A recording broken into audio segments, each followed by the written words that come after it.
When you're first starting a personal styling business, there are so many things that you have to think about, so many things that you have to do in order to get your business up and running. And you would think that deciding on a name for your business would be one of the easiest things. But the truth is that it's not. And while it is one of the many basic business tasks that new stylists have to do, it is also one of the things that they struggle with the most. And even stylists who've been in business for several years often continue to question whether they've actually made the right decision when choosing their name. So, on today's episode of the Business of Style podcast, we're going to be taking a look at the art of naming a personal styling business. And I'm going to be giving you some steps that you need to take and things you need to think about to make sure that you find the right name for your personal styling business and the process is quick and easy. So let's dive into it. So, why is finding a name, why is figuring out what you're going to call your business so hard? Well, typically we see it usually comes down to one, if not more, of the following reasons. The first one, you are overthinking it. You are spending way too much time on it. You are coming up with way too many different ideas and you are overcomplicating things. Happens to us all. I have the ability to overthink and overcomplicate everything, as I think I have mentioned in episodes before. So you're not alone if this is what you're doing. It could be that you're not thinking enough and you're not actually taking a strategic approach to naming your business. Everything we do in business is about strategy, and there has to be some kind of strategy and process behind it. So maybe you're getting tripped up because you are not thinking about it strategically and you are just randomly coming up with names and hoping for the best. Maybe it's the fact that you have had this idea in your mind of building a styling business for a while. It's taken you time to get to the point where you are ready to get things up and running, and you had this name in mind already. But now, guess what? There's another stylist out there that is using the name you really wanted for your business. This can happen a lot. Maybe it's because you are worried that you're going to be stuck with your business name for the rest of your life or the rest of the business's life. So you are obsessed with the fact that you've got to get it right. And this is what's holding you up in the process of actually figuring out the name. And it may also be that you are unsure of what actually makes a good business name. Well, the good news is that we're going to cover all this today and I'm going to help you out so that if one of these five things is what making it challenging for you to find the right business name, or if you're second guessing the business name you already have, we're going to get you on the right path. So, getting started with your business name, there are typically four different approaches when it comes to naming your business. The first approach is individual. So, what we mean by this is using your own name as part of your business name. So, for example, that would be if my business name was Louisa Gabriel Stylist. Okay. That's an individual approach to naming your business. Very simple, very concise, but still some things that you need to consider that I'm going to talk about shortly. There is the corporation approach. This is creating a specific business name that it doesn't identify specifically to you or to one person, and it can be used as a larger group. So, for example, one of my business names, don't have it anymore because, yep, I changed my business name a couple of times, was the Style Clinic. Okay. That's what we mean by a corporation name, is the Style Clinic, something like that. That if you were to expand your business and have other stylists working for you, it would really work as a good solid business name because it isn't tied specifically to you or to one individual. Another approach for naming your business is you can take the niche approach. This is creating a name that really focuses on what your business niche is. So, for example, the sustainable stylist, okay? That is a niche approach to name, and it's all focused on the niche of sustainability and being a sustainable stylist. That's a mouthful, huh? And then the final approach would be a job title approach. And what we mean by this is creating a title for yourself. So, for example, the style doctor or the style therapist, a title as opposed to using your name, using a business name, or using your niche. So, what is the best way for you? Well, first thing I want you to realize is there isn't a right and a wrong way with this. And maybe you want to think about them all. And I'm going to help you with that. I'm going to help you identify some of the important things that you do need to consider and think about for your business in order to find the right approach and the right name. So, things we want to consider if we are looking at an individual approach. Remember, that is using your name as part of the business name. So, I want you to think about, is your name unique or is it a very popular name? So, is it a name you see out there a lot? I hate to use the word a common name because, that can sound quite derogatory, I guess, but it's a popular name. It's a name that a lot of people may have. Or is your name something unique, something that people are going to be able to remember and really associate with you as opposed to the millions of other people that share the same name? I have a relatively unique name that didn't used to really be my first name alone when I was growing up. I think I knew one other person that was called Louisa. My full name, Louisa Gabriel. If you do a search and you go on Facebook, there's not really that many people on social media with that name. So it does have a unique ring to it still. So it is definitely something that people would more likely associate with me if I were to use that within my business.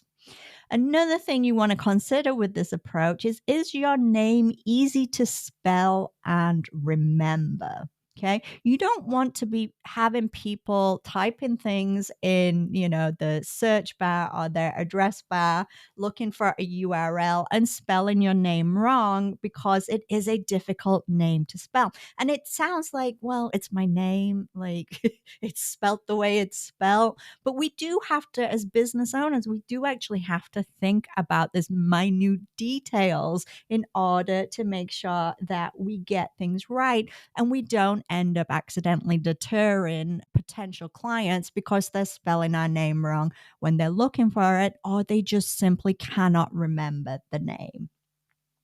Another thing with the individual approach is, are you going to be the face of your business?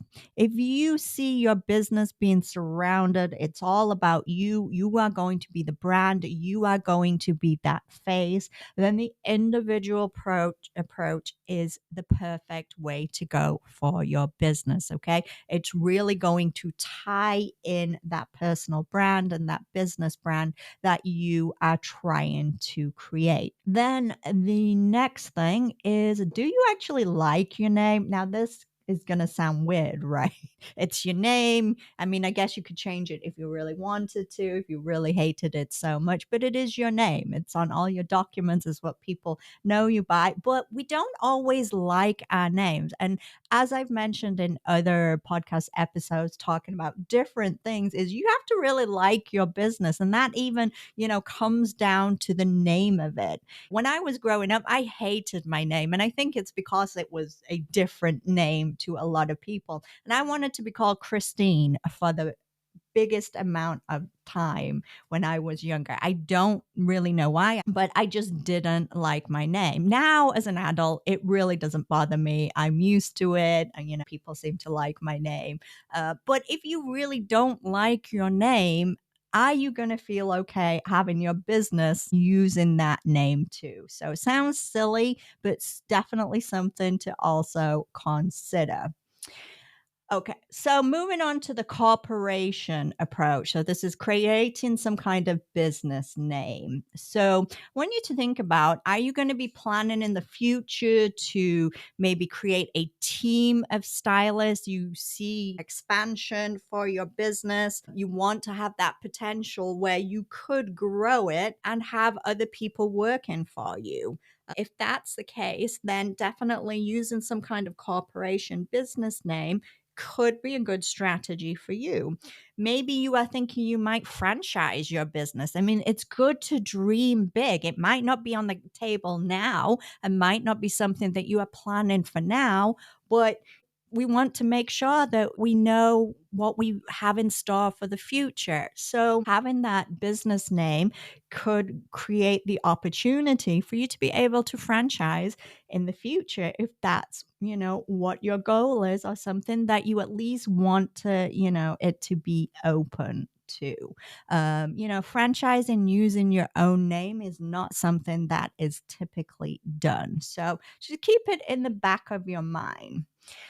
Then I want you to think about, how will you ensure that people connect you personally to that business if you're not going to be using your name? So it's going to take thinking about what your marketing strategy is going to be, because even though you might have these grand plans for franchises and, having other people working for the business in the future, that's not where it is right now. And it's just you in the business. So you want to think about how you are going to still be the face of your brand, even though you're not using your name as your business name.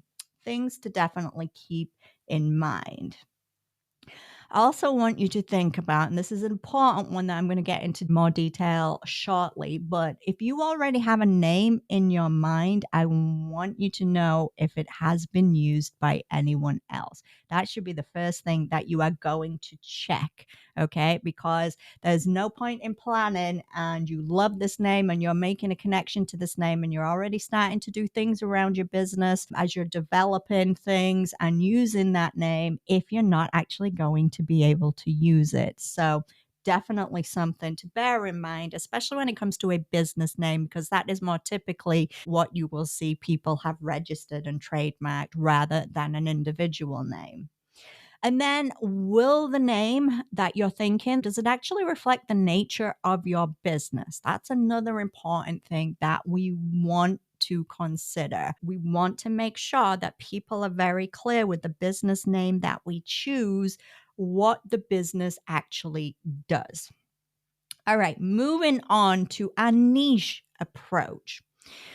I want you to think about whether you actually do have a clearly defined niche right now. And I'm not just talking about that you are a stylist that is going to primarily work with women of a specific age, or you are going to work with men. Okay. Those are still fairly large niches. And so when it comes to naming your business, when you still have a fairly large niche and you're a fairly large pool of potential clients that you're reaching, it is a little bit more difficult to use that particular approach. Whereas if your niche is modest styling, that is definitely something that is a lot easier for you to incorporate into your business name.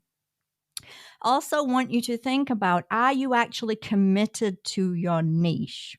Because if you are not, it can be harder to change the direction of your business without having to change your name at some future point. And while it is possible, you don't want it to happen where your business is really established, the name is established, and you decide that you want to take your business in the completely different direction. Makes it a little bit more challenging. So I want you to actually think about, before you use a niche approach, is, are you actually really committed to that niche, and is it narrow enough to be able to incorporate in the name? Then the final one was the job title approach, right? And I want you to find out, does anyone else use this job title? Okay. Is it something that is very common? That there's a lot of people out there using it. There's a lot of businesses with that specific name. I want you to also find out, is the name trademarked? This is very important. So you might have heard the name image architect. And this is what I'm talking about when I'm saying job title is creating that name, the image architect. You want that as your business name, and that's what your logo is going to be, the name's going to be, and everything.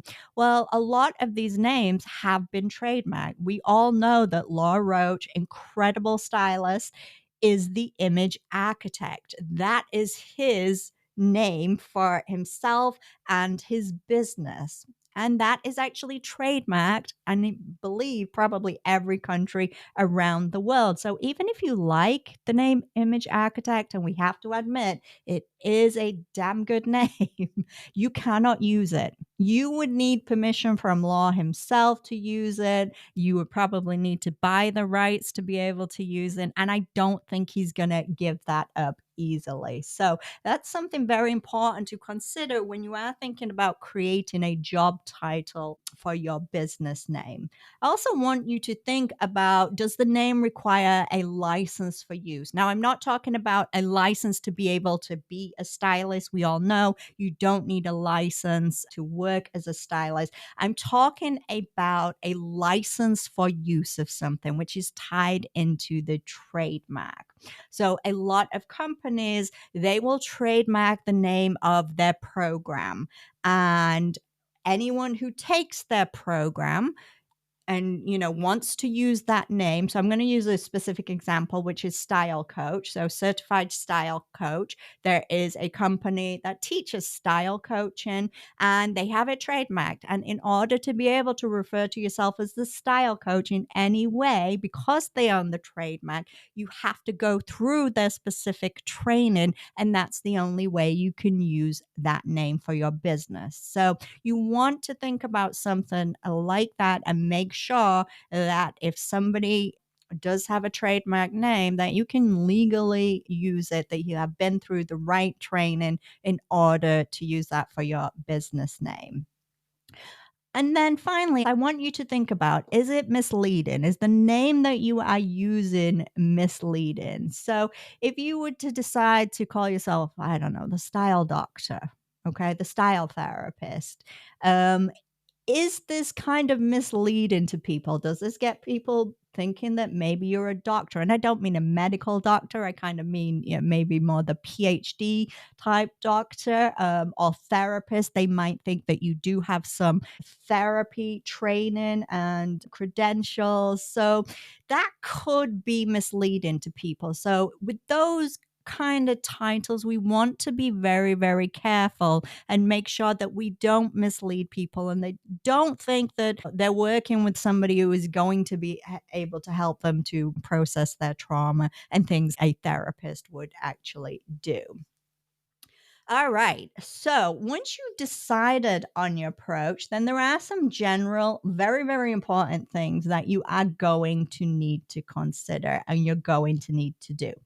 The first thing is you do need to check is that you can actually use the name. I just kind of touched on this a little bit with the job title. But even if it's your own name, okay, if there could be another stylist out there with the same name as you. And that might actually prevent you from being able to use it in the same way. So if they're referring to themselves as Louisa Gabriel Stylist and they have registered their business and they are trademarked and everything else, even if your name is Louisa Gabriel and you were planning to use Louisa Gabriel Stylist, you're going to have to think again and come up with some other way to name your business. So it's very important that we start with the legal side of things when it comes to naming a business. So, what I want you to do is, I want you to start with just a basic Google search. I want you to see if there are any other styling businesses or stylists out there that have the name that you are thinking about or your name. We want to be very clear. And we don't want to just keep it within our local area. We want to make sure our search is worldwide too. You want your business to be recognizable and connected to you. So we don't want to be tempted to use a name that already exists somewhere else. So if you were planning to, call your business the Style Clinic, and you went on Google and you saw that there's a style clinic already out there. And you might be like, well, you know what? I really like the name. It doesn't matter. That business is in France, it's in England, I'm in the US. Don't be tempted to use it. We want to come up with something that is unique and is going to be recognizable to us and our business and what we do. So resist the temptation wherever possible. Once you've done that Google search, then I want you to check the business company register wherever you live. Now, each country is different, each state in the US, I know, is very different. So you want to go on your government website, find out how to actually check for registered businesses. And I want you to make sure that there are no businesses that are already registered with your chosen name, because this can actually prevent you from using the business name that you are hoping to use. So we want to do that. And that is very dependent on where you live and what the laws and regulations are about it. But typically, if there is already a business with that name, you may not be allowed to actually register that name also. Then, once you've done that, is you're going to search for any trademarks. This can be done completely for free. You don't need a lawyer or anybody to do it for you. Go through your government website. It's a very simple process, but you can find out whether anybody has actually registered a trademark within your country, because if they have, you are not going to be legally able to use that business name. It's definitely worth the time of researching these things before you start using your name and you're several years in, and then you get that cease and desist letter from a lawyer, because it does happen. Even if the name is not trademarked right now, it's not advisable to use an existing company name, right? So if you do your Google search and you see a name out there, but it doesn't show up as a registered trademark, it's still not worth taking the chance. They could be applying to trademark their business name. Maybe they have plans to do it at some point in the future. And it still could become problematic for you when they do, because if they can show that they are more established, they've been using the name longer than you, that it is a recognizable name for their specific business, it could actually force you to end up not being able to use it when you've already been using it for a while. So definitely, even if it's not trademarked, if it's an existing company, let's come up with something else. Let's find a different name that we're going to be able to use. Then finally, is the domain name available? If it's not, this is going to hinder the naming of your website and how it's going to show up in search results. But it could also indicate that somebody is already using that business name somewhere in the world. And it might be somebody, a stylist, that is working as a sole proprietor. And that's why it's not shown up on any of the business registered, because it's not a registered company. So if the domain name has already been taken, it usually is an indication that there could be businesses out there that are using that name. So it would be a risk to use that name also. So just something that you need to be aware of. Okay, so that's the legal side of things. And once you've got that covered, and you're clear, and hopefully your name is still on the table because nobody else has got it, nobody else has trademarked it. There are some other final things that I do want you to ask yourself, some questions to ask about the name you are considering. The first one is, does it explain what you do? Okay, it's helpful for potential clients if the names tell them something about what you do, but also it's going to help with your SEO, your search engine optimization. So, always something we want to keep in mind. So, instead of the name being Louisa Gabriel, using Louisa Gabriel Stylist would clearly show what I do to potential clients and also to Google and all the other search engines. It makes it clear that I am a stylist. So, much better than just using my name. Okay, another question. Is it easy to remember? Now, you might be tempted to come up with something really creative for the name of your business, but is it going to be something that people will actually remember? If not, they might not be able to find you again. And we don't want that. We don't want to lose potential clients because we made our name either too creative or too complicated for people to remember. So, keeping it simple is definitely the best way to go. Next, is it easy to spell? This can be very, very important. And especially when you're using your own name, if you have a long name, it could be easy for potential clients to misspell when they're searching for your business. It's also, once again, that's not going to be easy for them to remember. So it could be as simple as just using your first name. So instead of Louisa, my last name is impossible to spell stylist, opt for styled by Louisa. A very simple, easy to spell, not going to be any mistakes when typing that into the search bar or typing that into the URL bar to find my business. Then the next thing I want you to ask yourself is the name or part of the name associated with anything else? So, using a name that is similar to another successful business can be tempting. Using part of their tagline, something that people connect with this business, very, very tempting. It could create the opportunity to boost your SEO, get your name out there a little more, but it's also very unethical to do. So don't be tempted. So, an example of this is, if you were going to do sustainable styling and you used green dress as part of your sustainable business name, we all know that green dress is associated with another sustainable business. So we don't want to be tempted to actually use that name. That very unethical in business to do.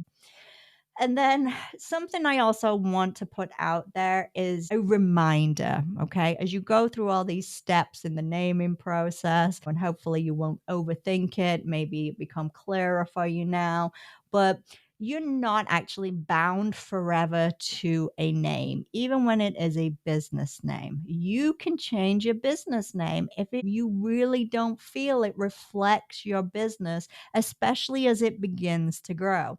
As I mentioned earlier, I changed my business name 3 times since I started, and that was because my business took a completely different direction over the years, and I wanted to make sure that I could really still connect with who my new target clients and target audience were going to be, and that the name was going to truly reflect what my business did.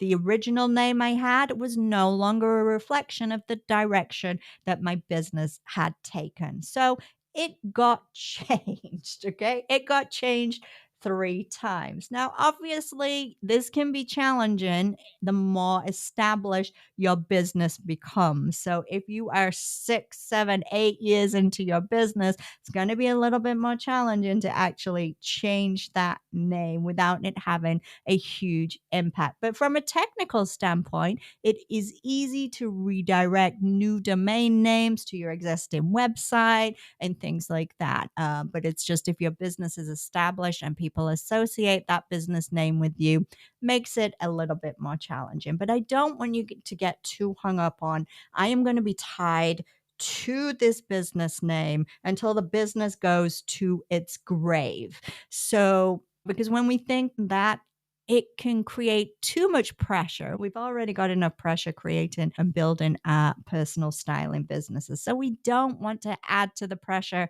unnecessarily. All right. If you are getting ready to name your business or you are thinking about rebranding your existing business, then it is very important that you take a strategic approach. So, I want you to follow the steps that I've mentioned earlier in this episode. I want you to ask yourself those questions as you go through the process. Okay. This is going to save you time and it's going to help you find the perfect name for your personal styling business. That is today's episode. I hope it was helpful and I hope you are going to come up with the absolute perfect name quickly and easily. So, thank you for listening once again, and I will catch you in the next episode.